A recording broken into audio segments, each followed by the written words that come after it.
I like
Good afternoon, everyone. We'll just give everyone another 5 minutes or so to log on, and then I will turn over the controls to our webinar. And just a little housekeeping rule. Please note that when you log on, I had to turn on your microphones. So please remember to mute it during the presentation. Thank you so much. And again, we'll start in about 5 minutes.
Hey, Aaron.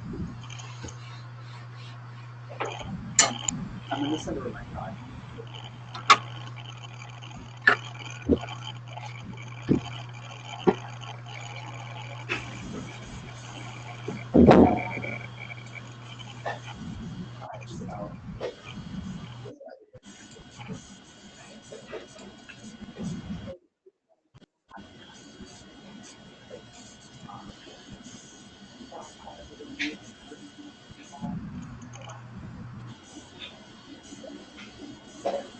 Okay.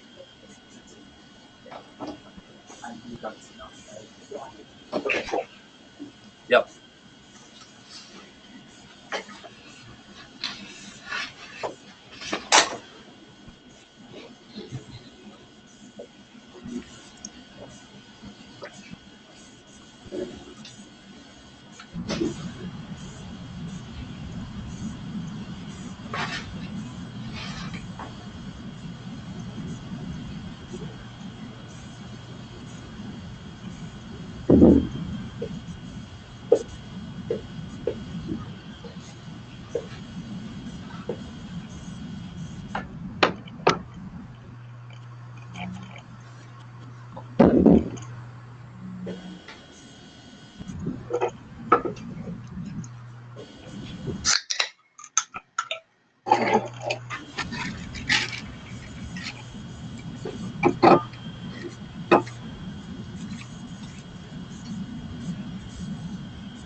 right, everyone. I just want to remind you all that I had to turn on your microphones when you first came in, so please make sure to mute it before the presentation starts to not to disturb anyone as well as the presenter. It's been about 5 minutes, so Brianna, are you ready?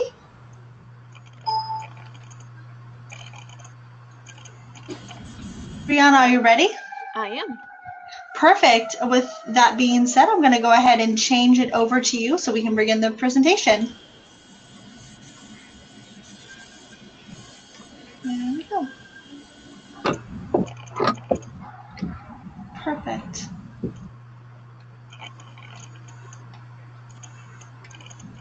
All right. Well, thank you so much, Karen. And thank you to IHEC for inviting me to speak today. I've always been thankful for all of the amazing webinars that IHEC provides throughout the year, and I can only hope to rise to the occasion today. So my name is Bree Sinche, and I am a wellness coordinator at Southern Illinois University, Carbondale. I work in Wellness and Health Promotion Services, which is a department within Student Health Services. And my main role within the office is to coordinate alcohol and other drug education and prevention programming. A large part of my job is to work with higher risk populations, and fraternity and sorority life is one of those populations. So I'm here today to talk about my work with fraternity and sorority life, and specifically how we've built what I believe to be a pretty good health and wellness education program that is based on the harm reduction approach.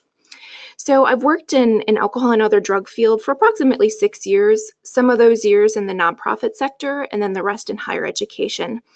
So I'm by no means an expert, but I do feel like I have some quality experiences that have helped me grow and learn in the field.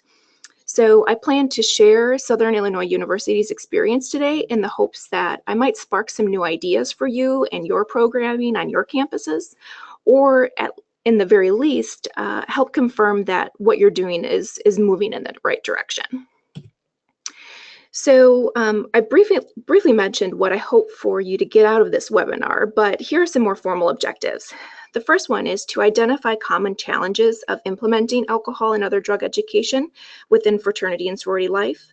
The second is to understand how a harm reduction program or harm reduction principles can be implemented with fraternity and sorority life. And the third one is to identify new or alternative ways to effectively educate and engage the Greek community around topics of alcohol and other drugs, hazing, and sexual assault. So in addition to these three objectives, we're also going to be discussing some background information on what we know about effective alcohol education programming on college campuses, as well as look at some of what the research is telling us about Greeks and alcohol use. I think this is important to start with this base before moving on to the programming aspect of the presentation. So to start our conversation, I want to give you a brief background on Southern Illinois University, Carbondale. For those of you who aren't from Illinois or aren't familiar with Illinois, it's actually a very long state, and Carbondale is located at the very southern tip. It's about 5 hours south from Chicago and 2 hours southeast from St. Louis, and it's actually quite close to Nashville, Tennessee as well, about 3 hours northwest. So it's in a really rural area of the state, with Carbondale being the largest city in the area with a population of around 25,000. So Southern Illinois is a beautiful area, and it's home to the Shawnee National Forest, so there are lots of outdoor recreation opportunities available. Unfortunately, that also means that that there aren't as many resources for events, concerts, etc., that a larger urban area tends to provide. SIU Carbondale is a mid-sized university, and this fall we had a total of 14,554 students. We're a research-intensive university, so we do attract a large graduate student and international student population, and we also have a law school and a medical school. We do consider our campus a residential campus with the large majority of students living on campus or in Carbondale. We are very proud to be quite a diverse campus, with 29% of our students identifying as part of a racial or ethnic minority group. And in relation to alcohol, SIU also has a reputation of being a party school. I think this reputation began in the 1970s when SIU grew from kind of a small college to a large university. It was home to several large campus and city drinking events, particularly Halloween. And this party culture really extended into the mid-90s when Halloween parties got a little bit out of control, and enough so that the city of Carbondale, along with SIU, implemented some strict regulations. So since that time, 20 years ago, SIU has not experienced those extreme issues of the 90s, and for all intents and purposes is dealing with alcohol issues that most universities face. Unfortunately, that perception of SIU being a party school has persisted, even though the reality does paint a different picture. So that's a brief overview of FSIU. I wanted to give this background just to demonstrate the point that every campus is different. It has its own history, it has its own makeup. So when we're thinking about health programming on our campuses, it's important to recognize how campuses might differ and how it might be necessary to customize approaches that they match so that they match our campuses. Rarely does copying and pasting programming from one campus to another result in the best outcomes. So before we talk about alcohol programming for Greek life, I wanted to give an overview of what SIU is doing to address alcohol use on our campus for all students. So our office follows the socio-ecological model of programming, which says that to create the greatest impact, interventions should be made on the individual, group, campus, and community levels. So on the slide here, I've included some of the ways that we address alcohol use at SIU, with the strategies at the bottom of the pyramid affecting a larger population than the strategies at the top. So to start, in the last 2 years, we've implemented a social norms campaign. And for those who aren't familiar, social norms campaigns aim to correct exaggerated or inflated perceptions, and in this case, perceptions of alcohol use on campus. The thought is that when an individual learns what the norm is, or they learn how the majority of people are behaving, they will be less likely to participate in the extreme unhealthy behaviors. So we know through National College Health Assessment data that SIU students' perceptions around alcohol use are actually quite off from the reality. So we were able to implement a social norms campaign on our campus through the NCAA Choices Grant that SIU received through a former colleague of mine. So social norm messages about DD use, sticking together when drinking, the average number of drinks students have when partying, as well as abstinence from alcohol were displayed throughout campus on various mediums. So this campaign was an example of a campus level intervention that SIU was doing.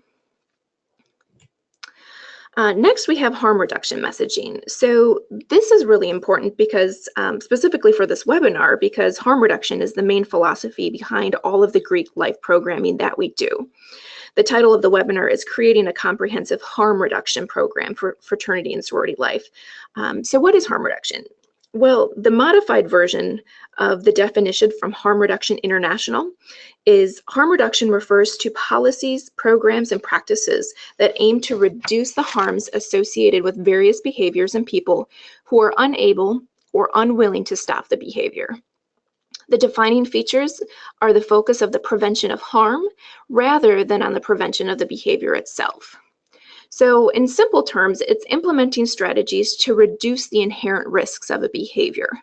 It's the opposite of abstinence education.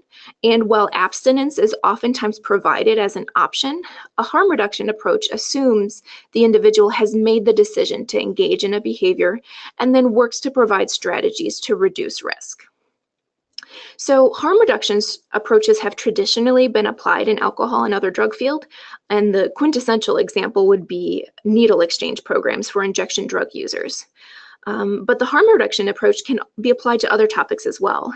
Our office takes this approach to almost all of our health education topics, but especially within alcohol and other drug education. The messaging in our print materials, our social media, classroom presentations, electronic media, etc., all of those utilize harm reduction messaging. For example, eat before and during drinking, stick together, measure your drinks, educate yourself on possible interactions of mixing drugs. But as I mentioned, harm reduction messaging can be applied in other areas as well. For example, in sexual health, messaging might include using condoms and lube, getting tested for STIs, setting boundaries with your partner. It could also be applied to nutrition, for example, portion control, or even in mental health by decreasing access to lethal means. So we will talk about ways to use harm reduction in areas other than alcohol and other drugs later in the presentation. But I encourage everyone to maybe re-examine how they are using harm reduction in their health education programming and consider putting a harm reduction lens on some new areas. Moving on to an example of a group level intervention, we do mandate students who violate the Student Code of Conduct to attend either a basic or intermediate alcohol and other drug course.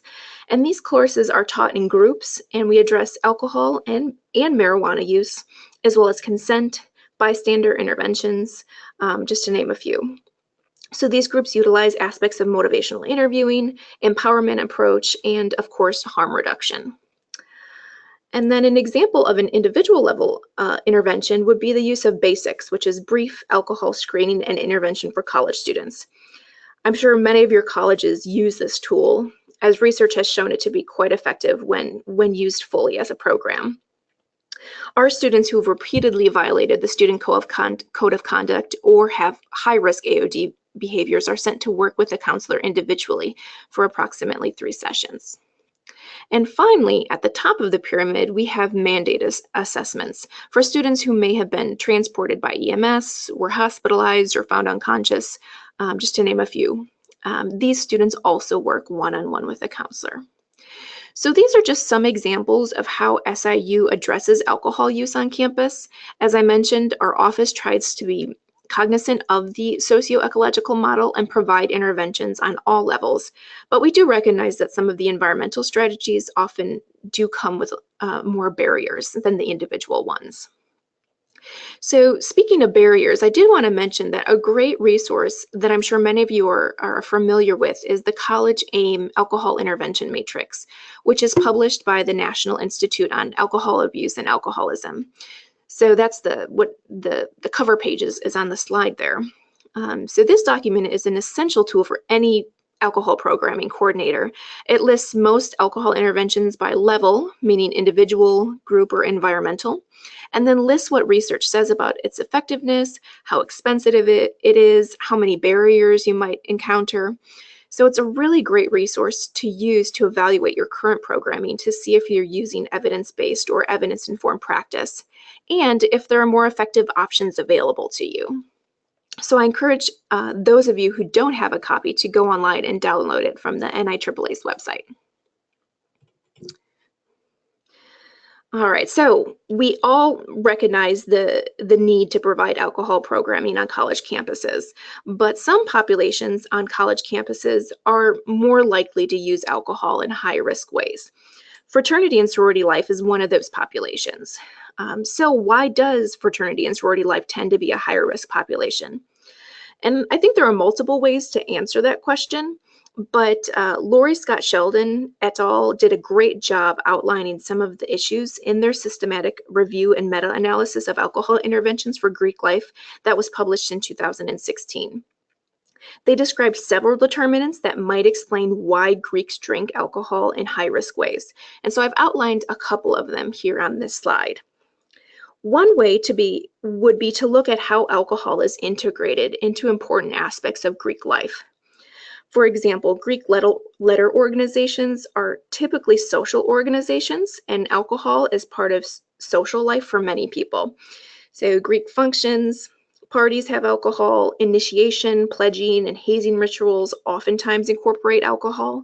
So alcohol is really integrated into various aspects of the Greek experience. Another factor could be that there is a kind of self-selection process that occurs with students who already use alcohol heavily, selecting into peer groups with similar behaviors. Other research indicates that students who come to college with a prior drinking history may seek out venues for continuing this behavior in college, as indicated by high school binge drinking being the best predictor of Greek student binge drinking. Also, Greek housing can play a factor. Some research has referred to Greek housing as an enabling environment for heavy alcohol use, with students living in Greek housing experiencing more alcohol-related issues than members who live in other types of housing. Additionally, research has indicated that non-members drink more at Greek events compared to other events, which suggests this kind of enabling environment. Just as social norms play a role in campus norms, they also play a role in Greek life. Members drink more if they perceive that their peers drink and that their peers approve of high-risk drinking. And finally, alcohol expectancies. Similar to the general student population, Greek students with positive expectancies drink more and experience more negative consequences. So there are multiple factors that might contribute to why individuals in fraternity and sorority life might drink more than non-members. And if possible, it would be great to look at the Greek community on each of your campuses to determine what might be the driving factor for high-risk use. Is it the enabling housing environment? Is it misperceptions of social norms? Or is it something else? So figuring out what might be that driving factor for your campus. So we've discussed some of the reasons why Greeks might use alcohol in a higher risk manner compared to students not involved in Greek life. But what does that use actually look like? Well, a great deal of research has been done on drinking behaviors of Greek students, and I've listed some of what the research says, but it's definitely not a comprehensive listing. New studies that investigate new aspects, factors, and intersections of behaviors are frequently being released. So how do Greeks drink? Well, in general, we know that Greeks consume more alcohol and experience more alcohol-related problems than students who are not members of the Greek system. So rates of binge drinking are significantly higher. They're more likely to forget what they did or where they were, and there's a positive association with drinking and driving. So unfortunately, it's not just that they drink more, they're also experiencing more consequences. We also know that alcohol and sex are uniquely linked, specifically unwanted sex or sexual assault. We know that alcohol is used as a weapon to facilitate sexual assault. Perpetrators know that alcohol makes victims less able and less likely to resist. And when taken in large doses, it can cause memory loss, which is convenient for a person who's perpetrating a crime. So we can see here, half of all sexual assaults occur while either the perpetrator, victim, or both were drinking alcohol. Research also suggests that women who drink on campuses are more likely to be victimized, and that over half of incapacitated rapes occur at parties. So what do we know about this link in the Greek population? Research has actually shown that fraternity and sorority membership is associated with increased risk for sexual assault. Some studies indicate that Greek members are twice as likely to engage in sex without consent. One study found that sorority members who binge drink are significantly more likely to be victimized and engage in unwanted sex compared to other women who also binge drink. So not only do we know that Greek membership has a unique effect on alcohol use, we are also learning that Greek membership also has a unique effect on perpetration and victimization of sexual assault. So we've spent some time reviewing some important background information on alcohol programming on college campuses. What are some of the factors that contribute to high-risk drinking behaviors in Greeks, as well as what are some of the specific alcohol-related risks that they face. So now I want to move forward with the conversation by talking about Southern Illinois University's experience creating a Greek education program around alcohol. As a disclaimer, the program that I'm going to discuss is still evolving. It's still in evaluation. So I'm going to explain our framework, our process, and our structure, but it still is developing. So to begin our so-called case study, we need to look at our population. So SIU has a very large Greek population. We have 30 active organizations with just over 1,000 students. SIU has fraternities and sororities that are part of 4 governing councils, with the most members in the College Panhellenic Association and Interfraternity Council.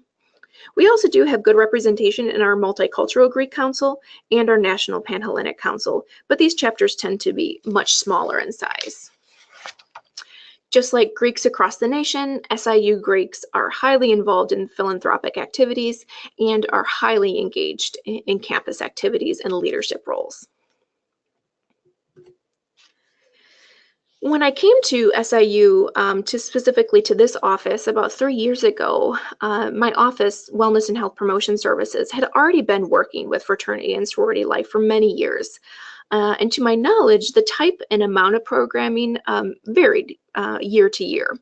So after observing the programming for a semester or two, and after talking with my coworkers, we just identified some challenges with the programming that we were providing. First, I feel like the programming was a bit of a silo system in 2 ways.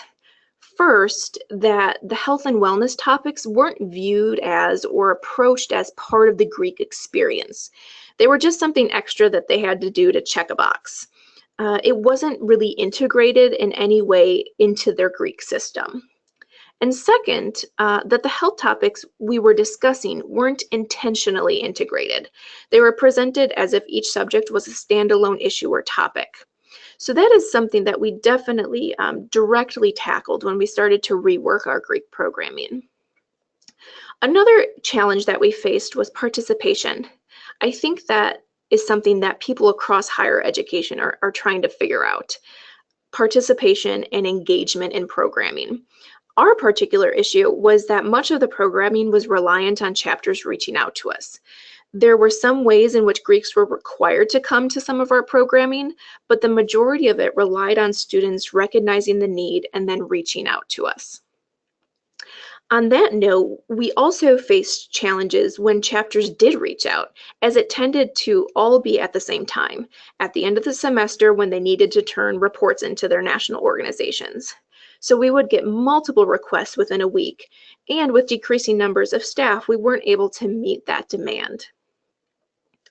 Additionally, I feel like the previous programming provided little to no direct contact with the leaders of the chapters. While leaders would reach out to coordinate programming, we never really had a chance to speak to them directly about leading a group around health and wellness topics. And finally, over the years, there were multiple changes in staff in both fraternity and sorority life, as well as within wellness. So this made it difficult to maintain momentum on progress made, as each new staff member had their own ideas and philosophies. So I'm fairly certain that if we could talk to the participants on this webinar, you would all have similar challenges as well as maybe some different ones. Fraternity and sorority life is a really great population to work with, but it's also a hard one. For me, a personal barrier in working with the Greek population was that I was never part of Greek life. I went to a small liberal arts college that had an almost non-existent Greek program. And although my graduate program was at an institution with a large Greek population, I really didn't have much contact with it.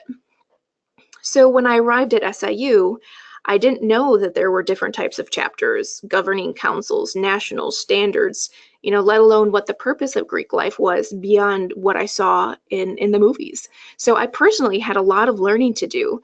But after a couple years of working with fraternity and sorority life, I feel like I am much better informed, but I still have a lot of learning to do. So after we identified some of our challenges, we actively tried to find ways to address some of the concerns. The first one was how to better connect the health topics that we discussed to each other and to the Greek experience. And as I come from a public health background, the first thing that came to my mind was intersectionality. The term intersectionality is actually a newer term, with it actually just becoming an official word in the Merriam-Webster dictionary in April 2017. But intersectional thinking was around much before that, particularly in feminist theory and thought. The term itself, though, was first used in the late 1980s, specifically by legal scholar Kimberly Crenshaw. So what is intersectionality? The dictionary definition is the complex, cumulative way in which the effects of multiple forms of discrimination, such as racism, sexism, and classism, combine, overlap, or intersect, especially in the experiences of marginalized individuals or groups. So intersectionality recognizes that the various aspects of human existence or civilization do not exist in a vacuum, or they don't exist separately. They interact with each other.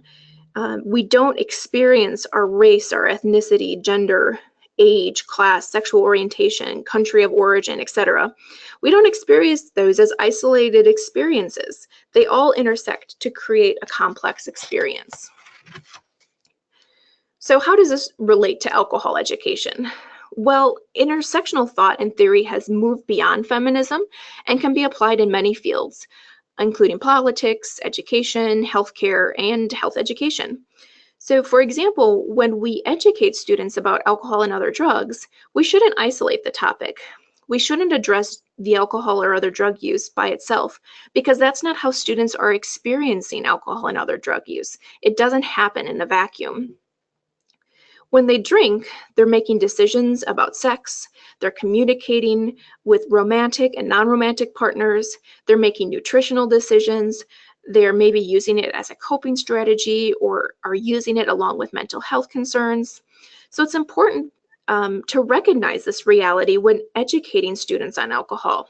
It doesn't make sense to provide students with strategies to keep themselves safer when drinking that don't take into account the other experiences that are happening simultaneously. So when we were thinking about ways to rework our programming with fraternity and sorority life, we intentionally thought of the ways to incorporate the intersectionality of topics into the program design. Although all of the topics that are listed on the screen now are important and are addressed in various parts of our programming, we decided to mainly focus on the intersection of alcohol, hazing, sex, and relationships. So here I've outlined the three main aspects of the new format of the Greek education program. It aims to address some of the challenges that I outlined previously, specifically the intersectionality of the subjects, contact with leaders, and overall participation. So the first part of the program is the leader training, where we discuss alcohol, hazing, and healthy relationships. The next part of the program is new member education, where we discuss those same topics along with sexual health. And the final part is the continuing education series, which addresses all of these topics in addition to nutrition, stress, resilience, and suicide prevention. This new format of programming started in fall 2016, but the continuing education series didn't begin until spring 2017. So I'll go into more details for each one of those aspects of programming. So fraternity and sorority life had an existing leader training that they've done for years, but fall 2016 was the first time that we were able to integrate some health and wellness topics into their training. The training consists of around 30 students, one representative from each chapter. And this smaller number allows for a more intimate conversation rather than a really generalized presentation. The training is structured around 3 steps: be informed, know how to respond, and lead by example. While there are basic educational concepts about alcohol and hazing presented during step 1, the main focus is really on how to effectively lead an organization around these issues. The leaders are asked to critically think about how their chapter has responded to issues around alcohol and hazing in the past. Do they think it went well? Could they change anything? If they know what should be done, what are some of the barriers that are keeping them from actually acting on it? For example, many students know the signs of alcohol poisoning. They know what they need to do if someone is exhibiting symptoms, but then they actually do the exact opposite. So in the training, we try and explore what are some of the reasons why they aren't responding in the way that they know they should be. Additionally, we try and reflect on the culture of their organization. Does it promote or encourage or maybe turn a blind eye to high-risk alcohol use? Does its initiation rituals reflect a culture of respect and dignity? Do the words that they communicate with or the actions that they take indicate respect for all individuals? So we try and critically reflect on these topics and then empower them to make changes if necessary. We try and instill in them the feeling that they, as the leaders of their organization, have the power to create, shape, or shift the culture of their chapter. So this is a brief overview of what is discussed in this Greek leader training. The next part of the education plan is the new member education. Health education programming had been implemented in new member education for years before this new plan, but the format and setup was a little bit different. One good thing about the old setup was that it allowed for much more in-depth discussions, as we were allotted 1 hour per topic area. Unfortunately, we don't have as much time now, but I believe we are still having quality conversations as the group numbers are much smaller. We're able to have smaller groups because we format the new member education like a conference, with smaller groups of students rotating throughout the presentations. It requires the presenter to present several times, but allows us to have conversations with 30 students at a time rather than 300. So on the slide, I've listed the 4 main topic areas that we discuss at new member education. As we've already discussed alcohol programming, I want to talk a little bit more about the other topic areas, beginning with hazing. For me, hazing has always been a difficult topic to discuss, mainly for 2 reasons. First, I perceive that there's a lot of denial around its existence. I hear a lot of, well, that doesn't happen here. And 2, there isn't a collective agreement amongst the population that their actions constitute hazing. For example, yelling and screaming at someone isn't hazing, or if they're just required to drink a little bit of alcohol, that's not hazing. So these are some of the things that I hear and some of the issues that I try and address during the hazing presentation. I decided to base the presentation from a hazing program from the University of Virginia, Charlottesville. I attended a conference where they presented, and they graciously allowed me to modify their program and presentation. And what I like most about this approach to hazing education is that it presents hazing as a spectrum with high, medium, and low risk activities. And this aligns perfectly with a harm reduction approach. So it recognizes that not all activities are the same level of risk. Some activities are riskier than others. Additionally, it recognizes that some activities are riskier for some people depending on their background and their experiences. For example, some might not be bothered by verbal abuse, yelling, etc. But for other people who might have a history of trauma or grow up in a household with a lot of verbal abuse, experiencing that might be extremely high risk. So this idea is termed hidden harms, and that we don't always know a person well enough to know what is hidden in their experiences and in their background. Finally, this hazing education approach emphasizes that there's always a way to take a high-risk activity and lower its risk. For example, we brainstorm ways that we could lower the risk of a kidnapping initiation ritual. Could it be done in the day rather than at night? Could the use of blindfolds be eliminated? Could it be done on a weekend rather than during the week when someone might have to miss class or work? So we go through concrete examples so that they can see that there's a way to hopefully completely eliminate risk, or at least lower the risk of activities that are used to initiate new members into their organization. So the goal is to create practices that will promote respect, dignity, bonding, and acceptance within the group. The next topic in the new member education is sexual health. We recognize that most of the students entering college did not receive a quality sex education, and we also know that students will become sexually active during their time at college. So receiving this information is really important. The program focuses on risk reduction techniques like proper condom and birth control usage. We focus on the various forms of birth control, their levels of effectiveness. We teach them how to properly use a condom and what to do in the case of birth control failure. We also promote regular STI testing and, of course, consent. We do discuss the intersectionality of consent and alcohol and other drug use, as well as the intersection of sex in general and its relationship to alcohol and other drug use. The last and final topic that is covered in the new member education is healthy relationships. Within the presentation, we discuss all types of relationships, romantic, friendships, and other types of relationships. We look at the characteristics of both healthy and unhealthy relationships, as well as when a relationship might be abusive. Of course, consent is also covered. And finally, communications or styles of communication are explored, looking specifically at passive, aggressive, and assertive communication styles, and then looking at some steps that one could take to improve their communication. And all of these topics are presented using scenario-based discussions. One aspect of all of the workshops that isn't listed is bystander intervention. Being an active bystander plays a huge role in each of these topics, so we address it as much as possible. The idea is introduced and more fully discussed in the alcohol presentation, but examples on how to be an active bystander are given throughout each topic area. At this time, SIU doesn't have a formalized bystander intervention program, so we try and integrate it into all aspects of our training.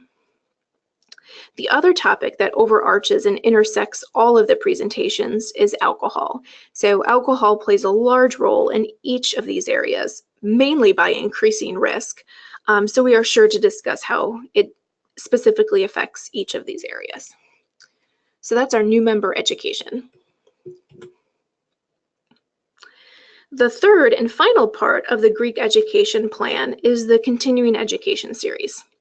This series is meant to provide education for continuing members of Greek chapters, but it's also open to new members as well. We recognize that we needed a better way to engage current members. In the past, we didn't have much participation in educational workshops, and as I mentioned, when we did, it was all at the end of the semester. So to address these two issues, we created a semester-long educational series. And there are two important aspects to this series. The first is that each presentation or workshop completes a required Greek standard, and two, each presentation requires a co-sponsor. So why are those two things important? Well, mainly it motivates chapters to participate. All universities with fraternity and sorority life will have some kind of standards document or a list of requirements that each chapter needs to fulfill on a semester or yearly basis. So in addition to this, most chapters will also have requirements from their national organization. We decided to use these requirements to our advantage and directly align our programming with the standards. On our marketing materials, we list which standards the workshop fulfills. Although it's kind of intuitive that standards could be completed with these workshops, we found explicitly stating that it completes a Greek standard increased interest in the workshop. So on the screen here, we have some examples of titles of workshops under the Greek standards that they fulfill. Typically, alcohol and other drugs, hazing, and relationship violence falls under the risk reduction standard, while sexual health, stress reduction, resilience, nutrition, and social skills fall under the education and leadership development. The other important aspect of the continuing education series is that each presentation requires a co-sponsor. Most Greek organizations are required to co-sponsor a certain number of events with campus departments or clubs every year. To help chapters meet this requirement, we opened up our programming for co-sponsorship. In order to be a co-sponsor, a chapter must bring 80% of their chapter, market the presentation to the Greek community and SIU as a whole, and arrive early to swipe ID cards for the check-in process. So this has worked out really well for us as a department, as we are only responsible for providing the information and the workshop, and they are in charge of getting people there. We do provide a semester-long calendar, and an example is on the screen here. And we provide this at the beginning of the semester, so we avoid the dozens of requests at the end of the year.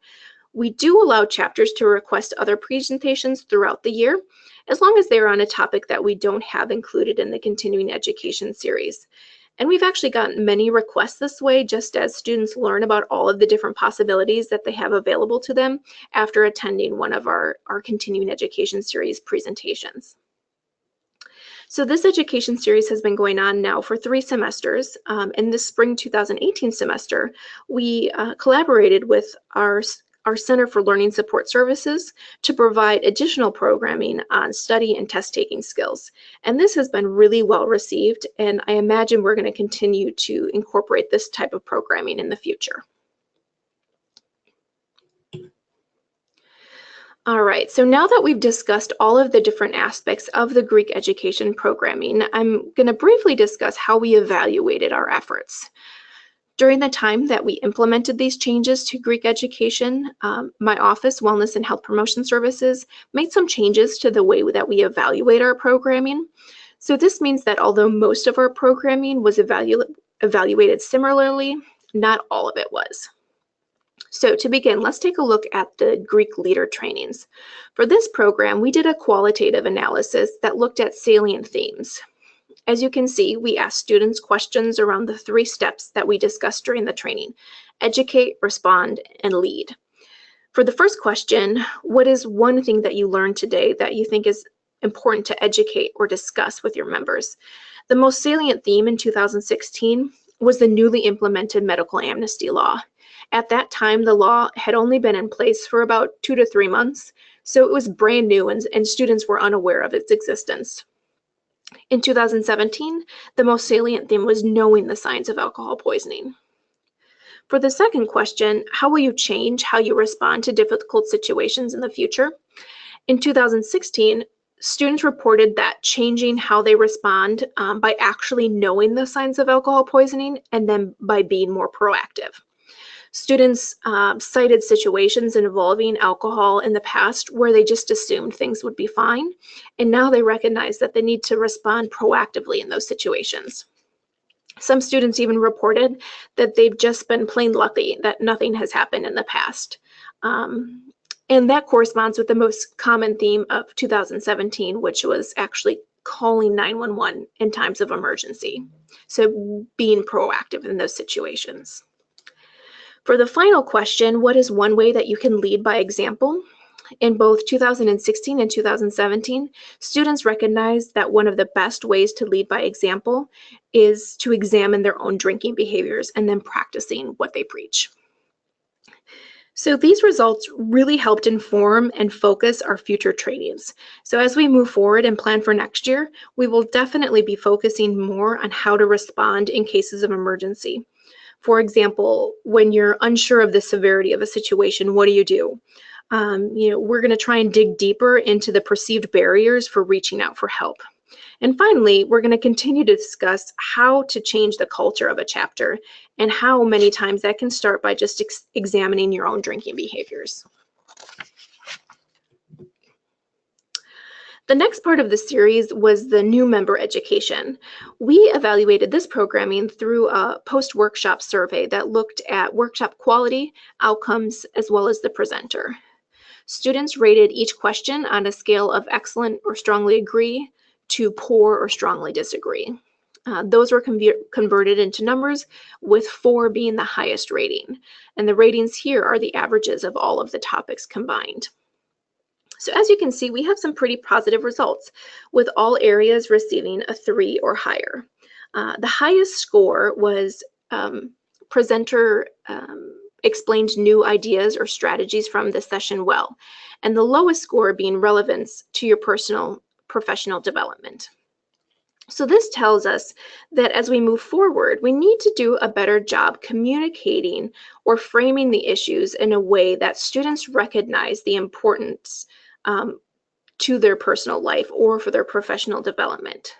This also means that we need to talk to students to see what kind of information they want from us beyond the topics that are required for their standards. The goal would be to be able to provide programming on topics that the students need and they find relevant to their life. The final part of programming that was evaluated was the continuing education series. So over the spring 2017 and fall 2017 semesters, we had a total of 632 participants. We're still finishing up the series for this semester, so we don't have those participation numbers yet. The overall results of the post-workshop survey were similar to that of the new member education, being that they're generally quite positive, with all of the areas being rated good or agree or greater. The lowest rated area, however, for this series was I gained new information about the topic and I learned useful strategies.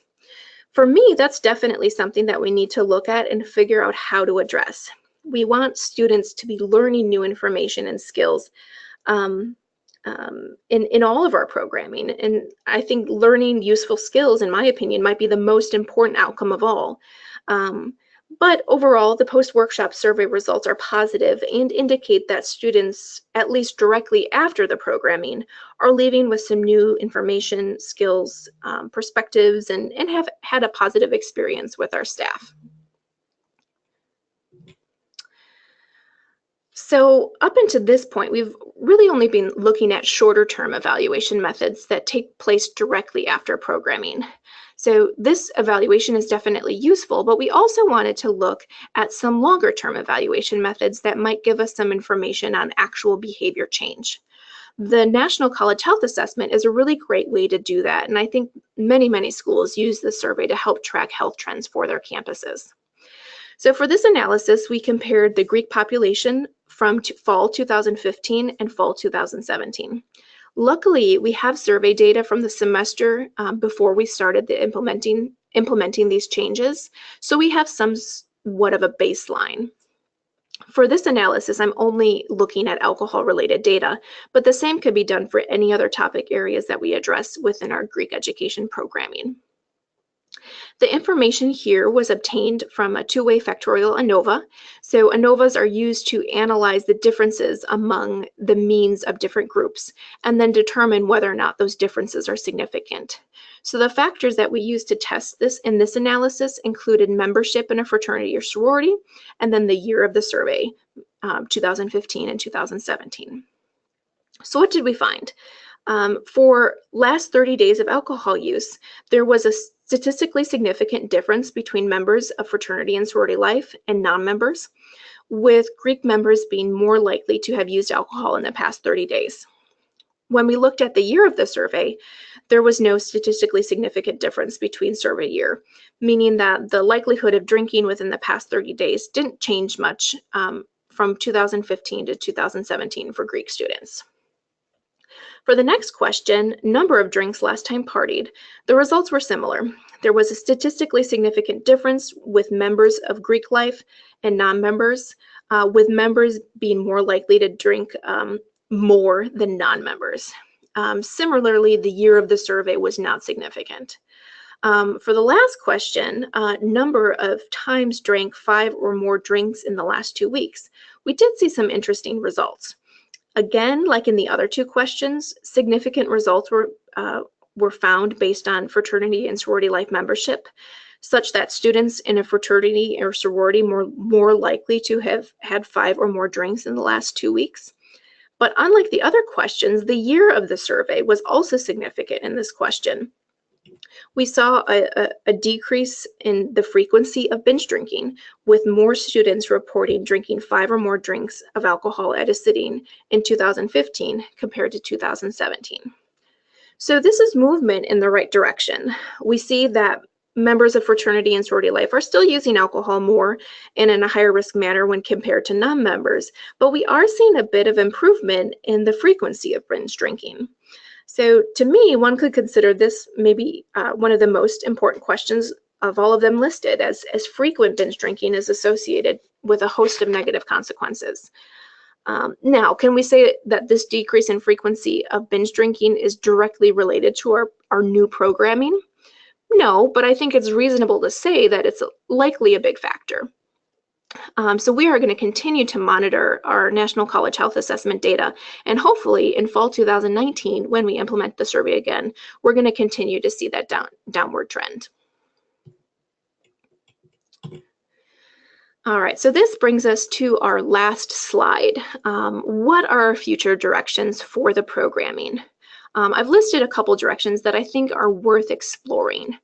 First, we need to find new ways to present the old information along with the new.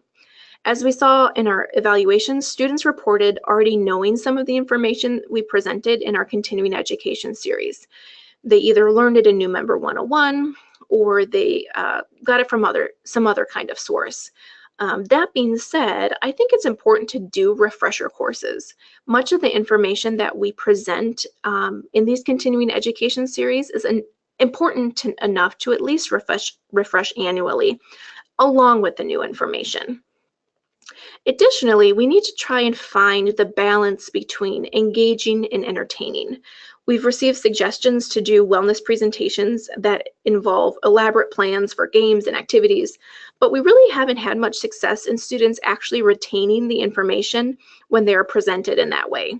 So we're still trying to work on how to balance delivering the information in a way that isn't just plain entertainment, but is engaging so that the students are actually learning new skills and leaving with new information. Next, we need to find ways to create interest in topics that aren't as popular.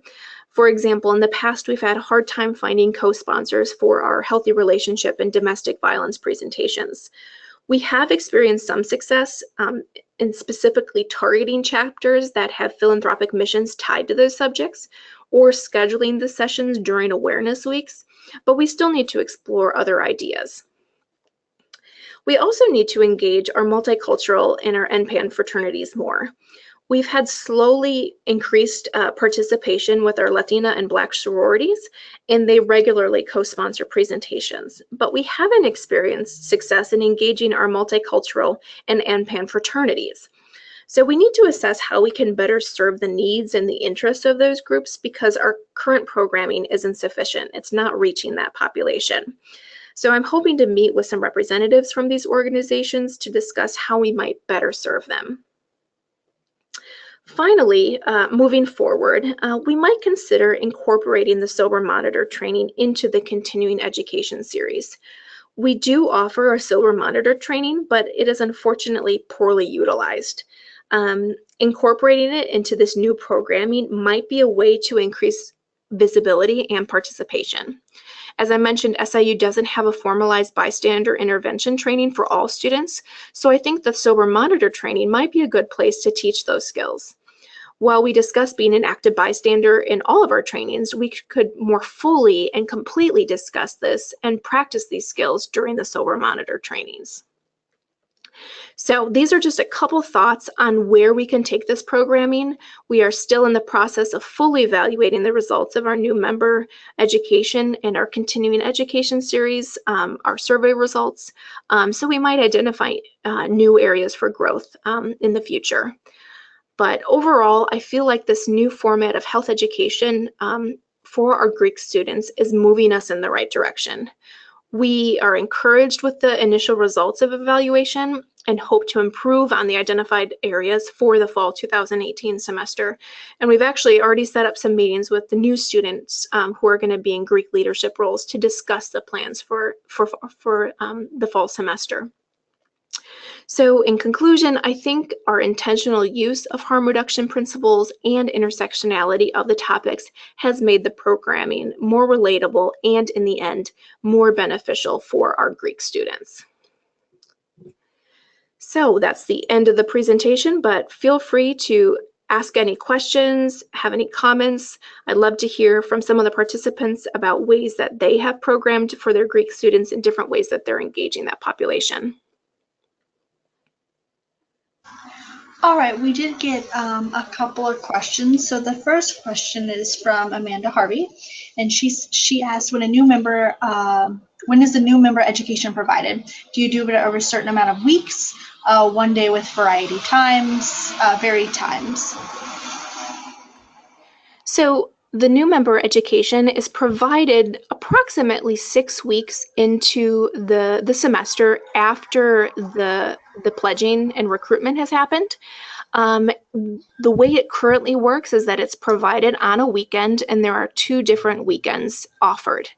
It's offered all on one day for approximately 4 to 5 hours usually on a Sunday afternoon. So students have the ability to choose between 2 dates, and then they get all of the information on that one date. Perfect. And I have 2 questions from Keith. And Keith says that he'd love to know more about how to have a dialogue about the different relationships students have to alcohol based on type of affiliation, such as IFC, PHC, NGC, NPHC, etc. Yeah, and that's something that I definitely am also interested in learning more about. The ways different fraternities and sororities use alcohol is it's different between the groups, and I think it's important really to work with the leadership of each one of those groups, working specifically within their governing councils to really have discussions with them about what they feel is necessary. For example, last semester, I had conversations with some of our Divine Nine organizations, and they really wanted some more information about alcohol use, but specifically alcohol use in combination with other drugs. Specifically, what is used to be known as scissorup. That type of mixing alcohol with promethazine with codeine, cough syrup, is more prevalent within the Black community, and so those groups were really looking for more information on information on that type of drug interaction. So like I mentioned, I'm still learning and trying to figure out better ways to tailor the information we give based on the groups. But the main way that I've been doing it has been working with the leadership of those organizations and seeing what they need. Awesome, thank you. And Keith did have one more question. He says that one of the challenges that we think of are how to deliver these workshops/experiences to leaders when turnover happens at different periods throughout the year. What does that look like? Are the courses linear? Can they stand alone? And do you have to build on previous content of the past workshops? So specifically for the continuing education series, they all can be standalone presentations. They don't necessarily build throughout the semester. That being said, we do try to be aware that students who are coming to the continuing education series have already gone through new member education. So that really basic education on alcohol or sex or hazing, we touch on briefly. Like I mentioned, it's worth to have the refresher, but we try to then present new, or maybe like a level 201 rather than a 101 class for those continuing education series, because we know that students have already received some of that education when they first pledged.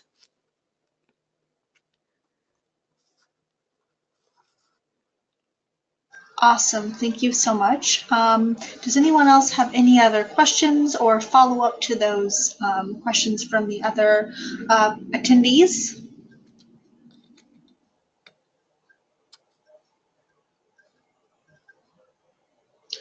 Keith says, thank you, great response. So he appreciates it. Perfect. So if no one else has anything, Bria, I want to just thank you so much again for hosting a webinar with us. We really appreciate it.